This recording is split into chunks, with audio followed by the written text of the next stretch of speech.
अच्छा बच्चों, अब हम स्टार्ट करेंगे एटमॉस्फेयर कि वो एटमॉस्फेयर होता क्या है। ठीक है, तो सबसे पहले आप समझ लीजिए कि एटमॉस्फेयर जो होता है एक थिक लेयर ऑफ एयर होता है। ठीक है, जो आप हमारे अर्थ को सराउंड किया रहता है। क्या कहता है? अर्थ को सराउंड किया रहता है। और इसको it is attach to the earth due to gravitational pull of the earth. Gravitational pull की वजह से ये अर्थ से सटा हुआ रहता है। ठीक है ना। ये जो फ़िल्टर वर्क करता है, क्या करता है? फ़िल्टर है जो फ़िल्टर की तरह काम करता है। किसके लिए? ये ब्लॉक करता है कि अल्ट्रावायलेट रेडिएशन जो है अर्थ पे ना आ पाए। ठीक है ना, उनको ब्लॉक करता है। सेकंड नंबर क्या है कि ये ट्रांसपेरेंट किसके लिए है? जो शॉर्ट वेव रेडिएशन है उनके लिए तो ट्रांसपेरेंट है और ओपेक है। जो टेरेस्ट्रियल लॉन्ग वेव्स है उनके लिए ओपेक है। ठीक है ना। उसके बाद से और भी बहुत सारी चीज़ें हैं। तो अब कंपोजिशन सबसे पहले इसका समझते हैं हम लोग, इसकी कंपोजिशन क्या क्या है। देखिए, अर्थ में जो मेजर कंपोजिशन है वो 4 गैसेस का है। नाइट्रोजन है, ऑक्सीजन है, आर्गन है और कार्बन डाइऑक्साइड है। इसके बाद भी और भी बहुत सारी चीज़ें हैं। ठीक है ना। मिक्सचर होता है बहुत सारे गैसेज का। उसके बाद से envelope around the help in stop करता है अल्ट्रावायलेट, ये सब बताया मैंने आपको। ठीक है। और 99% of the mass of atmosphere ये कहाँ है? 32 किलोमीटर तक ही कन्फाइन है। कहाँ तक है? 32 किलोमीटर। अब कंपोजिशन देख लेते हैं हम। कंपोजिशन में देखिए क्या है, सबसे पहले मैंने बताया नाइट्रोजन। ठीक है, तो नाइट्रोजन जो है मोस्ट एबंडेंट गैस है जो एटमॉस्फेयर में प्रेजेंट है। It constitute 78% of the gases of in the atmosphere. 78% है। और लेगुमिनियस प्लांट जो होते हैं वो क्या करते हैं? लेगुमिनियस प्लांट की वजह से ये देखिए टेबल देख लीजिए, 78% के आसपास ये आपका है, 78.084%। और ये देखिए क्या है कि लेगुमिनियस प्लांट जो हैं ये फिक्स करते हैं एज एन नाइट्रोजन न्यूट्रिएंट्स। ठीक है ना। उसके बाद क्या है? सेकंड क्या है? ऑक्सीजन है। तो ऑक्सीजन जो है ये भी क्या है? 21% के अराउंड है। 20.946, 21% के अराउंड है। और क्या है कि ये लाइफ गिविंग किसके लिए है? प्लांट्स और एनिमल्स के लिए है। और ये it is produced by plant during the process of photosynthesis. ठीक है ना। अब अगला क्या? आर्गन जो है 0.93%। ठीक है ना। जो आर्गन है ये क्या है? इनर्ट गैस है। अदर इनर्ट गैस जो है वो कौन कौन से? नियॉन, क्या है? Helium, neon, krypton, xenon, रेडन। ठीक है। उसके बाद जब एक और जो मोस्ट इम्पॉर्टेंट गैस है वो है कार्बन डाइऑक्साइड। तो कार्बन डाइऑक्साइड क्या होता है? हैवी गैस होता है। ये 0.03% एटमॉस्फेयर में प्रेजेंट है। ये जो कार्बन डाइऑक्साइड गैस है ये क्या है? ग्रीन हाउस गैस है। ग्रीन हाउस गैस किस लिए कहते हैं? क्योंकि ये क्या करता है? एब्जॉर्ब करता है, मतलब टेरेस्ट्रियल रेडिएशंस को क्या करता है? रोक देता है जाने से। ठीक है ना। टेरेस्ट्रियल रेडिएशंस जो होते हैं इनको क्या करता है कि ये रोकता है। Terrestrial radiation, outgoing terrestrial radiations को ब्लॉक करता है। तो जिस वजह से क्या होता है? अर्थ का टेम्परेचर बढ़ता है। अर्थ का, अब देखिए पहले क्या था? बिफोर इंडस्ट्रियल रेवोल्यूशंस कितना था? 150 मिलियन टन था कार्बन डाइऑक्साइड, मिलियन टन था कार्बन डाइऑक्साइड।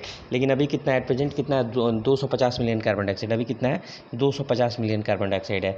और विद इन 50 ईयर्स ये कितना हो जाएगा? 350 मिलियन कार्बन डाइऑक्साइड एटमॉस्फेयर में हो जाएगा। ठीक है ना।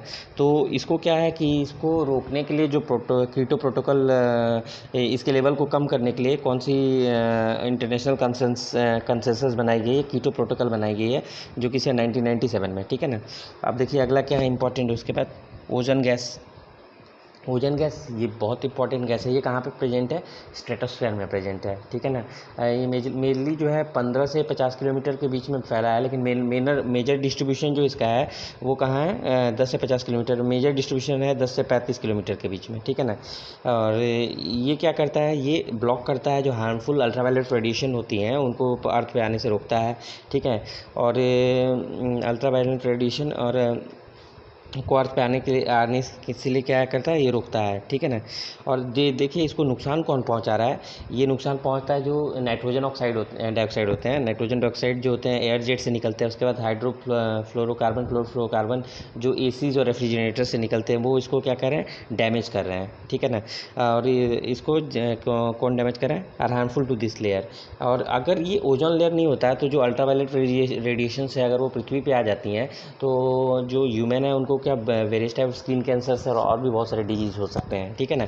तो इसलिए ये बहुत इंपॉर्टेंट है। और उसके बाद से इसके लिए कौन सा प्रोटोकॉल है, जैसे हमने कीटो प्रोटोकॉल 1997 में किया था कार्बन डाइऑक्साइड के लिए, उसी तरह इसके लिए भी प्रोटोकॉल है मॉन्ट्रियल प्रोटोकॉल 1987 में, to save the ozone layer को सेव करने के लिए क्या है, मॉन्ट्रियल प्रोटोकॉल है, ठीक है। अब अगला क्या है, वाटर वेपर। वाटर वेपर जो होता है इसका रेंज 0 से 4% है ऑन द सरफेस, ठीक है ना।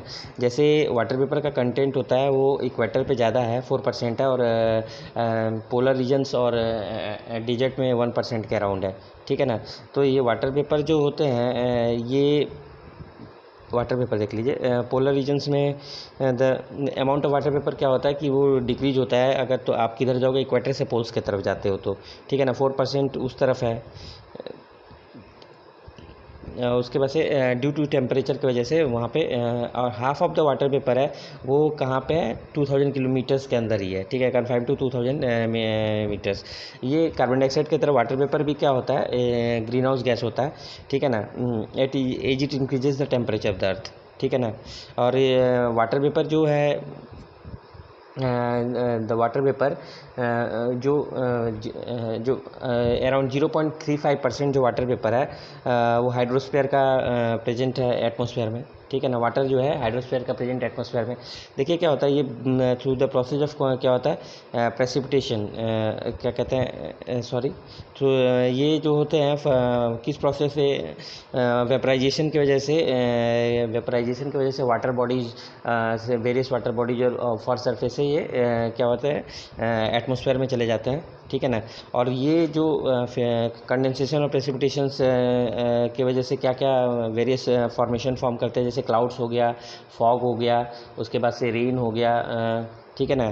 तो ये होता है तो moisture content of atmosphere create moisture content वो बहुत सारे forms of create several forms of condensation precipitation. Example क्या है, क्लाउड्स है, फॉग है, हेलस्टॉर्म है, आइस है, ये सब क्या है, ठीक है, मॉइस्चर कंटेंट की वजह से होता है। अब डस्ट पार्टिकल्स क्या होते हैं, देखिए dust particulates, solid particles suspended है in the form of dust particles, salt particles हो गए, और उसके बाद से क्या कहते हैं, वोल्केनो एसिड, इस फॉर्म में क्या है, सस्पेंडेड है एटमॉस्फेयर में, ठीक है ना। किस फॉर्म में सस्पेंडेड है, इसी फॉर्म में ये सब सस्पेंडेड है, ठीक है। उसके बाद से और क्या है कि सेकेंड नंबर चीज़ और देखिए क्या है कि सस्पेंडेड इन द एटमॉस्फेयर। और उसके बाद से एक चीज़ और इम्पॉर्टेंट मैं आपको बता देता हूँ कि ये जो मेनली कहाँ पे प्रेजेंट है, ट्रोपोस्फेयर में ही ज़्यादातर ये फाउंड होते हैं। कहाँ पे फाउंड होते हैं, these are mainly found in troposphere. और डस्ट पार्टिकल्स जो होते हैं ये एक न्यूक्लियाई है फॉर द फॉर्मेशन ऑफ, ये जो न्यूक्लियाई काम करते हैं for the formation of clouds वगैरह की वजह से।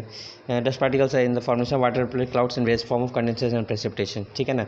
और ये जो वाटर वेपर होते हैं, ये डस्ट पार्टिकल्स होते हैं, ये क्या होता है, dust particles are helpful in the scattering of light, ठीक है ना। जिस वजह से और क्या है, the blue colour of sky is also due to the presence of dust particles, ठीक है। ये इनका मेजर रोल हो गया। ब्लू कलर ऑफ स्काई किस वजह से है,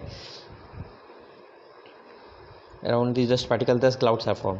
देखिए क्या होता है, this dust particle help in the condensation of water vapour, condensation of water vapour में हेल्प करते हैं। और कंडेंसेशन के समय क्या होता है, water vapour gets condense in the form of droplets around this dust particles and thus clouds are formed. Higher concentration जो डस्ट पार्टिकल्स का किधर है, सब ट्रॉपिकल रीजन में है और टेम्परेट रीजन में, rather than equator and poles, ठीक है ना। ये एक बहुत इंपॉर्टेंट पॉइंट है, ठीक है। ये खत्म हो गया वाटर पेपर। अब देखिए क्या है, अलग अलग हम देख लेते हैं। पहले स्टार्टिंग करते हैं ट्रोपोस्फेयर से।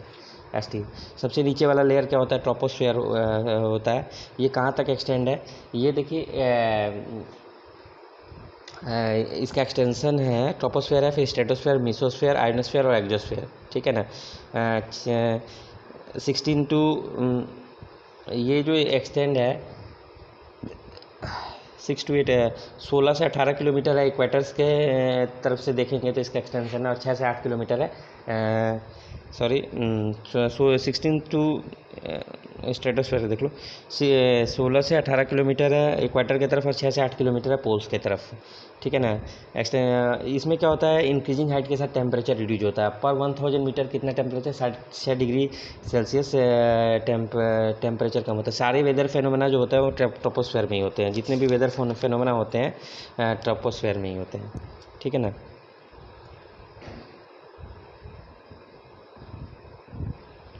Contain dust particles in water vapour, this is a very important layer of atmosphere, ये सब तमाम है। They are never remain static in this layer, therefore their layer is called changing layer of troposphere, ठीक है। 1 degree Celsius से 165 metre height पे, this is called normal lapse rate, इसको normal lapse rate कहा जाता है, ठीक है। ये सब तमाम चीज़ें। उसका स्ट्रेटोस्फेयर देखो, सेकेंड लेयर ऑफ एटमॉस्फेयर है, ये कहाँ से है, 18 से लेके ये एक्सटेंड किया हुआ है, मान लीजिए 50 किलोमीटर तक एक्सटेंशन है इसका, ठीक है ना। उसमें क्या है कि इसमें टेम्परेचर कांस्टेंट है, लेकिन इसमें सडन इंक्रीज होता है जहाँ पे ओजोन लेयर है वहाँ पे, ड्यू टू द क्योंकि ये ओजोन लेयर क्या करते हैं कि ओजोन लेयर एब्जॉर्ब करते हैं अल्ट्रावायलेट रेडिएशंस को, ठीक है ना। Increases slowly with the increase at the height, the temperature increases due to the presence of ozone gas in the upper part of that layer, upper part में of the layer में, ठीक है ना। Weather की वजह से क्या होता है, सारे जो प्लेन्स वगैरह फ्लाइट्स वगैरह वो इसी जोन में स्ट्रेटोस्फेयर में ही उड़ाए जाते हैं, ठीक है ना। और इसके बाद से इसमें कुछ खास नहीं है। High concentration of ozone in relation to other parts of that, it is the region of extraviolet that absorb most of the sun's ultraviolet radiation, ठीक है। मेसोस्फेयर क्या है, 50 से लेके ये कहाँ तक एक्सटेंड है, 80 किलोमीटर तक एक्सटेंड है। और क्या होता है, इसमें टेम्परेचर सडन डिक्रीज होता है और -100 डिग्री सेल्सियस तक पहुँच जाता है, ये हो गया। थर्मोस्फेयर देखिए क्या है, आयनोस्फेयर क्या है कि इसमें आयंस और चार्ज पार्टिकल्स प्रेजेंट है, और आयंस ये क्या करता है, रिफ्लेक्ट करता है medium and high frequency wave को, इस वजह से क्या करता है, with help in radio transmission, और with help in radio transmission. और इसमें देखिए बहुत सारे लेयर्स हैं, डी है, ई है, एफ है, जी लेयर है। डी लेयर क्या करता है कि इट एब्जॉर्ब करता है शॉर्ट फ्रीक्वेंसी वेव को, but reflect medium and high frequency waves. उसके बाद ई लेयर है, ठीक है। ई लेयर क्या करता है, ई लेयर को हम लोग ऑरोरा, इसमें ऑरोरा लाइट प्रेजेंट होता है, और इसको क्या कहा जाता है, aurora australis in south pole and aurora borealis in north पोल।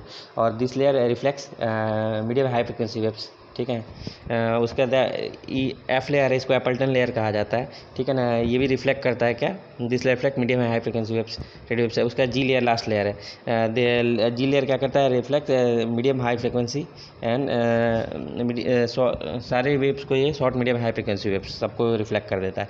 अब exosphere last layer of atmosphere है, ये कहाँ तक एक्सटेंड है, ये 640 किलोमीटर से बियॉन्ड तक एक्सटेंड है, ठीक है ना। 640 किलोमीटर के बियॉन्ड तक एक्सटेंशन है। और ये इसमें कुछ बहुत ज़्यादा इंपॉर्टेंट नहीं है, गैसेज जो है बहुत स्पार्स है इसमें, due to lack of gravitational force, therefore the density of air is very less, ठीक है। तो ये मैंने सारा इसमें कवर कर दिया है एटमॉस्फेयर से रिलेटेड जो जो इंपॉर्टेंट चीज़ हैं। और उसके बाद से मैं अभी नेक्स्ट वीडियो एटमॉस्फेयर का सेकंड पार्ट बनाऊंगा, उसको भी आप लोग देख लीजिएगा तो पूरा क्लियर हो जाएगा।